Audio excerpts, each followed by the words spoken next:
Vamos a desarrollar el punto número 4 del tema 14 del programa, que es precisamente la teoría de las llamadas acciones libres en su causa, o también conocidas como las actio libera in causa. La teoría de las actio libera in causa permite determinar cuál es el momento en que debe analizarse si hubo o no hubo acción, sobre todo para ciertos casos que, como vamos a ver en un momento, pueden resultar problemáticos. Recuerden que todavía estamos en el tema de la acción. Para la doctrina mayoritaria, que es quien acoge este planteamiento teórico, pues como veremos en un momento, hay un sector minoritario que lo rechaza. Para la mayoría, entonces, esta teoría de las acciones libres en su causa resultaría la excepción a una regla que vamos a ver para determinar el momento de análisis de la acción. O sea, cuándo se debe analizar si hubo o no hubo acción, si la persona realizó o no realizó algo. Por regla general, la responsabilidad penal se establece o se determina en el momento exacto en que la persona realiza el comportamiento. Es decir, si yo disparo con un arma de fuego a otra persona en su cabeza, por ejemplo, y produzco la muerte, ¿cuándo se va a analizar si yo actué o si tenía a mi favor una causa de acción? Bueno, en ese preciso momento en que yo realicé el comportamiento, en que yo disparé. Sin embargo, esa es la regla. Sin embargo, hay casos en los que de aplicar esto, lo anterior, esta regla, muy fácilmente podría ser burlado por personas que quieren cometer delitos y quedar impunes y no ser responsables. Por ejemplo, vamos a suponer una madre que quiere matar a su hijo recién nacido, pero por supuesto no quiere ser responsable, no quiere ir presa.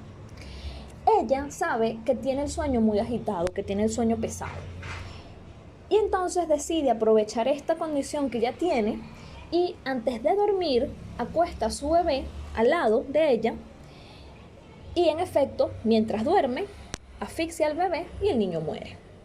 Si nosotros aplicáramos esta regla que acabamos de ver, es decir, si la responsabilidad penal se determina al momento de realizar el hecho, en el caso planteado, la madre estaba dormida. Cuando la madre, por el sueño agitado que tiene, voltea su cuerpo y cae sobre el bebé y asfixiándolo, produciendo la muerte, ella no estaba consciente. En ese momento, ella tenía a su favor una causa de ausencia de acción, que como lo vimos en el audio anterior, sería un estado de inconsciencia absoluta producto del sueño.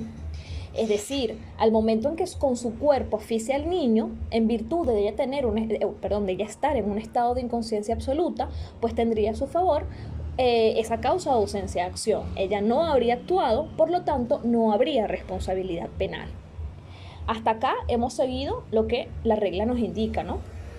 No obstante, pues sabemos que la mujer procuró toda esta situación para producir la muerte de su hijo. Es decir, no es lo mismo que sin yo saber que tengo el sueño pesado, coloque a mi bebé al lado y mientras duermo lo asfixio, al yo saberlo y hacer esto con toda la intención de que el niño muera, ¿no? Porque es lo que quiero, es lo que deseo. Sabiendo esto, ¿no? Que la mujer pues procuró toda esta situación para producir la muerte del niño, de su hijo, pues la doctrina mayoritaria ha considerado que un hecho como este no debe quedar impune. Y entonces, para evitar la impunidad de casos como estos, se crea la teoría de las actio libera in causa. ¿Qué es lo que dice este planteamiento? Que habrá responsabilidad penal, aunque en el momento exacto de realizar el comportamiento, la persona no haya estado inconsciente, la persona no haya podido evitarlo, siempre que al momento inmediatamente anterior del hecho, la persona sí haya realizado una acción, estando en plena conciencia, por supuesto, con la finalidad de incapacitarse, por ejemplo, estar dormida, cometer el delito y procurar su impunidad, que es lo que hemos visto en el ejemplo que les puse, ¿no? El fundamento de un argumento como este, pues estaría, así lo ha dicho la doctrina, mayoritariamente, en que la acción previa, es decir, cuando ella conscientemente decide acostar al bebé a su lado para asfixiarlo mientras duerme, porque sabe que tiene el sueño agitado, entonces que esta acción previa, a pesar de estar alejada temporalmente del resultado, que es la muerte del niño, también lo causa. Es decir, hay un vínculo, hay una relación causal entre estas acciones. Por lo tanto, para poder aplicar la teoría de las actio liberi in causa, no nada más es necesario que se retrotraiga, que se retrase el momento de análisis al momento inmediatamente anterior en que la persona estaba consciente, sino que ese momento anterior tiene que tener un vínculo causal. Y pues evidentemente, y esto lo vamos a ver más adelante en el tema de la relación de causalidad, que es el tema 16, sí hay una relación causal. Esa decisión de la madre de procurar, mientras está dormida, asfixiar al niño y producir la muerte, y es una decisión que ella toma estando consciente, pues sí tiene un vínculo causal, sí ha de alguna manera contribuido causalmente a producir el resultado, que es la muerte. Vamos a poner otro ejemplo. Vamos a suponer que yo padezco de una enfermedad mental que me torna violenta y que cuando tengo episodios como estos me hacen perder la conciencia de lo que yo realizo, ¿no? De mis actos. Y para ello, pues yo diariamente tengo que tomar unos medicamentos y así evitar este tipo de episodios. Un día, en plena conciencia, pues decido dejar de tomar mi medicación para así procurar tener a mi favor una causa ausencia de acción, que sería quedar inconsciente y producir la muerte de X persona, una persona a quien yo quiero matar, pero evidentemente no quiero ser responsable, ¿no? Y bueno, en efecto, por no tomar mi medicamento, tengo uno de esos episodios y produzco la muerte de la persona. Si seguimos la regla que hasta ahora hemos enunciado, es decir, si analizamos la responsabilidad penal en el momento preciso en que se realiza la conducta que produce la muerte del otro, yo no habría realizado nada, pues en ese momento estaba inconsciente. Para evitar que yo no responda penalmente por eso, entonces la doctrina aplicaría no la regla, sino la excepción, que sería la teoría de las acciones libres en su causa. Y entonces el análisis de si hubo o no hubo acción tendría que retrotraerse a un momento distinto al señalado por el principio general, por la regla. ¿Cuál es ese momento? Cuando yo estaba consciente y decidí no tomar los medicamentos para entrar en un estado de inconsciencia y evitar ser responsable. Ese momento anterior en el que yo sí tenía conciencia, al estar conectado, al haber una relación de causalidad con la muerte, que es el resultado, sería en el que se analiza si hubo acción y no. Y la respuesta sería que sí hubo, porque en ese momento anterior no existía a mi favor ninguna causa de ausencia de acción. En conclusión, la teoría de las acciones libres en su causa retrotrae el análisis de la responsabilidad penal a un momento anterior al hecho, y así evitar la impunidad en ciertos casos en donde las personas procuran contar con causas de ausencia de acción para no ser responsables. Ahora, ¿por qué hay aún hoy un sector que no acepta esto? Bueno, una de las críticas más importantes de esta teoría es que al retrasar tanto el análisis de la responsabilidad penal para determinar si la persona actuó o no actuó, existe una distancia temporal muy importante que, por más pequeña que sea, hace que se produzca una falta de certeza de lo que va a ocurrir. Por ejemplo, retomemos el caso de la madre, ¿no?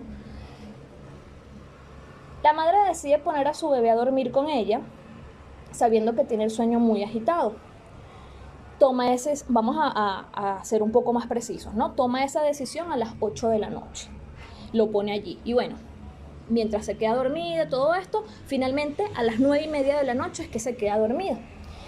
Al dormirse, al estar en un estado de inconsciencia, pierde por completo el control de lo que pueda suceder. Entonces, bueno, resulta que a las 2 de la madrugada ella se mueve y aquí tenemos muchas cosas que pueden pasar. Y muchas cosas que pueden pasar sobre las cuales la madre, al estar en un estado de inconsciencia, no tendría control.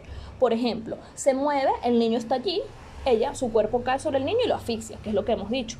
Pero puede ser que el papá llegó, la abuela, la tía, la hermana, cualquier otra persona llegó y movió al niño o lo quitó de allí, lo puso en su cuna. Puede ser que el niño también se movió mucho más y cuando la madre se mueve, pues no cae sobre el niño. Entonces puede ser que sí produzca la muerte como no.